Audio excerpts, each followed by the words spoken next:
Já se inscreveu no canal? Somos mais de 1 milhão de inscritos por aqui. Muito obrigado pelo carinho. Você que ainda não está inscrito, like no vídeo, inscreva-se, que é importante para a gente. Não custa nada, é de graça. Agradeço muito pela sua participação, beleza?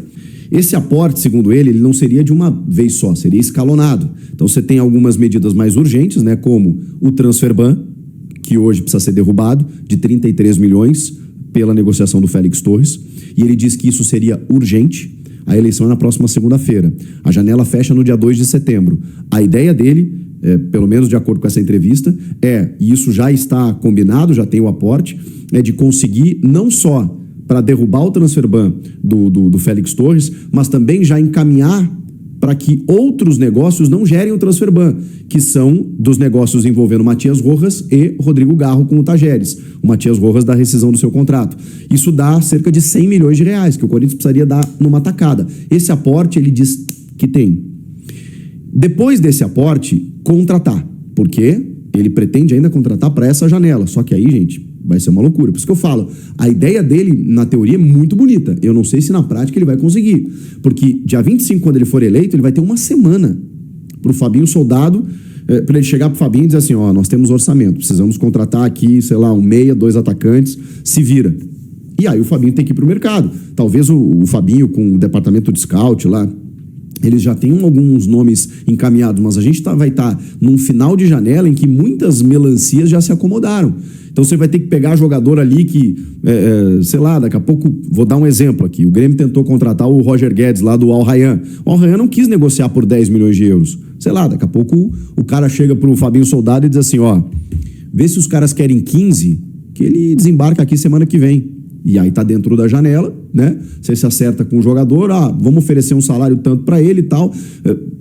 Cara, tô aqui viajando mesmo, porque tô tentando estabelecer um cenário em que ele tenha uma semana para negociar e que ele precise, o Fabinho e esse novo presidente, de uma negociação ou de negociações muito rápidas.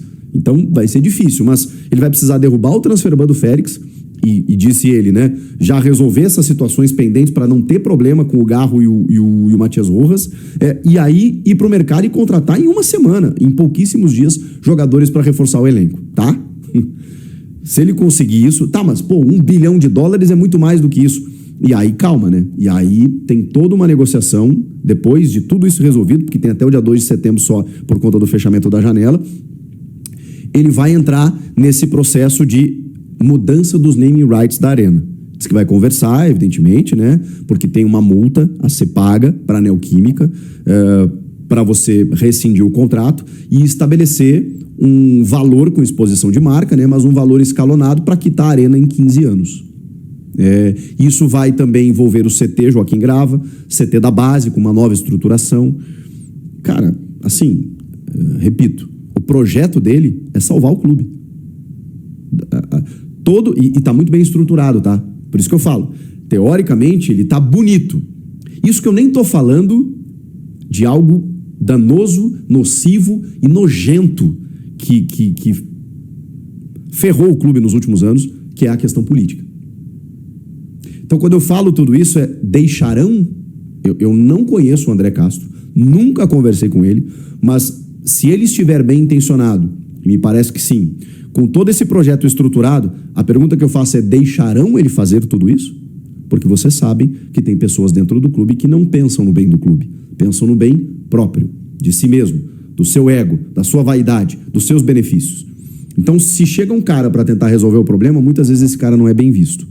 Então, pode até ser que ele tenha dificuldades na eleição por conta disso. Agora, se as pessoas pensam no bem do clube, e entendem que o projeto dele é positivo, digamos, possível de ser realizado, porque ele também deixa muito claro que tudo isso precisaria passar pelo compliance, pelo jurídico, tem várias barreiras que ele precisa suplantar, porque você está trazendo um dinheiro de fora. De que maneira esse dinheiro está chegando. Então, tudo isso, obviamente, tem que ser muito bem estudado. E ele diz que não está pensando nisso de agora, né? Ele está há 1 ano, mais ou menos, trabalhando com esses investidores, essa maneira de salvar o clube, né? E precisa de um aporte. Como o Paulo Nobre fez no Palmeiras lá atrás, depois vindo a Crefisa no Palmeiras com a Leila, o Marcelo Marques, que é o CEO da Marca Espanha, um pré-candidato à presidência do Grêmio, que adquiriu a arena do Grêmio e entregou para o clube.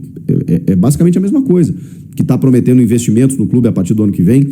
São empresários com aporte financeiro para estancar, né, aquela sangria desatada que é no caso de um clube de futebol, quando você começa a pagar juros em cima de juros e isso se reflete dentro do campo. E a razão de ser de um clube de futebol é o campo, é o seu torcedor, são as vitórias, os títulos, as conquistas, é um time qualificado. E o futebol ficou muito caro. Ele foi perguntado também sobre o contrato do Memphis. E ele foi muito bem na resposta, porque ele falou o seguinte: o Memphis é um jogador hoje indispensável. A gente pode analisar o contrato e tal, precisa saber quem paga, se a parceira está pagando certinho, quanto que sai do clube, as premiações também que são devidas a ele, vamos ter que ajustar tudo isso e tal. Agora, em termos técnicos, ele é indispensável. E a minha ideia é que ele cumpra o contrato dele, depois a gente vê o que faz. Mas ele foi muito bem, porque qualquer coisa que ele dissesse ali poderia gerar um mal-estar. Mas ele fala que, além disso, precisa contratar e ele pretende contratar para essa janela. Para isso, precisa derrubar o transfer ban. E aí ele tem a previsão, né, de garantir a arena. Entre outras tantas situações financeiras, né, que podem autossustentar um clube que tem uma marca, vocês sabem, mundial e com um engajamento absurdo, como é o Corinthians. Então, assim, é um cara que realmente me parece ter tudo bem planejado. Agora, da onde vem o André Castro? Faltou dizer isso, né? Vamos lá. Ele era da chapa preto no branco que fez parte da gestão do Ílio Monteiro Alves. Então, ele fez parte do Grupo Renovação e Transparência. Inclusive, foi assessor da base do Duílio durante um pouco mais de um ano. Ele apoiou André Negão contra Augusto Melo na última eleição. Então, ele era oposição. Perfeito? Mas ele também diz que em janeiro de 2024, ele sai desse movimento justamente para buscar uma terceira via, para buscar algo diferente, para buscar algo novo que não seja apenas A ou B, ou seja, Renovação e Transparência ou Augusto Melo, né? E ele tentou, ao sair, ficar no meio, mas ele foi da gestão do Ílio, então a gente precisa falar isso, que é uma gestão calamitosa para o clube e de um grupo que foi muito nocivo, que tem muitas conquistas dentro de campo, mas que foi muito nocivo em termos financeiros. Por exemplo, o lateral direito Alessandro, um dos piores executivos que passaram pelo Corinthians, nunca vai entrar na minha seleção de maiores. Nunca vai entrar. Entendeu? A minha zaga, por exemplo, meu amigo, é Domingos da Gui Gamarra. Deu pra entender, né? Mas eu não sei por que eu tô bravo. Entendeu? Vocês que me irritam, né? Acho que são vocês que me irritam. O nosso Willian diz o seguinte: o maior culpado do clube somos nós, torcedores, que aceitamos um nível baixo de gente se candidatando à presidência. A entrevista do Citadino foi uma piada. Ó, eu conversei com pessoas importantes. Não adianta. Cara, é que eu vou trazer, eu vou tentar fechar com o Citadino, o André, não sei se o Osmar vai querer falar. Eu queria trazer os caras aqui entre amanhã e sexta, tá? Então não vou falar mal, né? O que eu penso sobre eles, eu vou falar pra eles, ao vivo.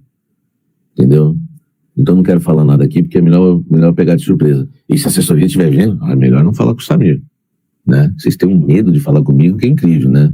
Vocês do Corinthians, né? Lógico, vocês só querem bajuladores. Entendeu? Aqui eu vou fazer pergunta. E aqui o cafezeiro vai perguntar. Eu escolho as melhores perguntas. Entendeu? Vou te falar, hein, velho. Ó, eu sinceramente ando desesperançoso em relação ao futuro do Corinthians por todas essas loucuras. Ó, só tem gente louca no clube. O clube tá uma loucura. O clube tá uma loucura. Só tem gente pancada no clube. Entendeu? Lógico, né, Samir? Com o seu porte avantajado, eles têm medo. Os caras são muito sem vergonha, né, velho? Tudo que não se liga não, viu, Diogo? Porque tu era já pra tu ser membro do canal há muito tempo, tu não é nem membro, fica pagando sapo aí todo dia, entendeu? Tu que não se cuida, não. Ó o Siqueirão, faz como o Siqueirão aí, ó. O cara falou, eu não consigo levantar um copo que eu tenho dor na mão. Um copo de leite, né, que você não consegue levantar. Né? Porque não larga da Maria Mole na mão. Um abraço a todos vocês aí. Olha a pressão. Tem que ficar atento. Tem que ficar atento aí com a pressão. Já tô gripado já. hein? Tô muito meiguinho, subi pra São Paulo ontem, decidi, voltei gripado. Pô, o chefe Simon que passou gripe pra mim. Eu pago membro, sabe, me descasca. Meu Deus do céu, velho. Eu pago membro, sabe, me descasca. Somos originais, meu amigo. Tá achando que eu vou me corromper por um planinho de membro? Pô, tá pensando o quê? Hein, velho? Samir Nutelô, cuidado com o coração. Samir ontem ficou um extra no Sete Mares. Pegou gripe com aquele monte de onça no salão. Eu fui lá no Copan, lá na hora do almoço, eu fiz um almoço com a Fia ontem do Bar da Onça, né? Que o Bar da Onça, a Janaína, né, que é a chefe, ela é dona do Bar da Onça e da Casa do Porco, né? Na Casa do Porco. Eu sou louco pra ir nessa Casa do Porco, porque dizem que é um dos melhores restaurantes do Brasil, já fala que é até o melhor e tal. Só que com esse nome, né, velho, Casa do Porco fica difícil, né? Eu tenho um baita preconceito. Eu sei que é comer um porquinho lá tudo, mas a gente é louco, né, velho? Queremos grana pro Timão e gente que saiba gastar, tá? Gente que saiba gastar. Sabe que já devolveu os Yakuts da Rebeca? Já, preciso renovar aqui. Gente, vai deixando o like aí, estamos a caminho de 2.500 torcedores, tá? Vamos embora. Samir e o Fabinho, sou fraco. Quando ele vai sair fora? Cara, Samir, o YouTube não notificou de novo, hein? Mesmo eu marcando para notificar. Assim, acho que tem que interagir nos vídeos, né? Curtir o tempo todo. E o YouTube, velho, é isso. Quem trabalha com o YouTube sabe. Salve, fiel corintiana. É o seguinte, gente, olha aí, ó, craque pintando no futebol brasileiro, né? O Talisca revelou aí que tem o desejo de voltar para o Brasil, né? E aí os dois times que possuem a maior probabilidade de contratar o jogador são o Bahia e o Corinthians, tá? O Corinthians é o time de coração dele, é o time que ele torce, então ele voltando para o Brasil, o Corinthians tem essa chance aí sim de, com uma boa negociação, trazer ele, tá? Então o Timão, né, resolvendo aí o transfer ban e o Talisca cravando de vez que vai voltar para o futebol brasileiro, né? O Timão tem sim boa chance de trazer esse cara, né? E com o aporte aí né, de $1 bilhão aí ao longo do tempo, claro, né, escalonado aí do André Castro, né, caso ele seja eleito, ou caso realmente aconteça aí, mesmo que ele não seja eleito, né, dá para trazer o Talisca de boa e ainda traz outros jogadores aí e monta um elenco top aí para o Timão garantir a Série A, garantir, quem sabe, também o campeonato, né, pro ano que vem. E tá muito bom isso aí para mim, tá, gente?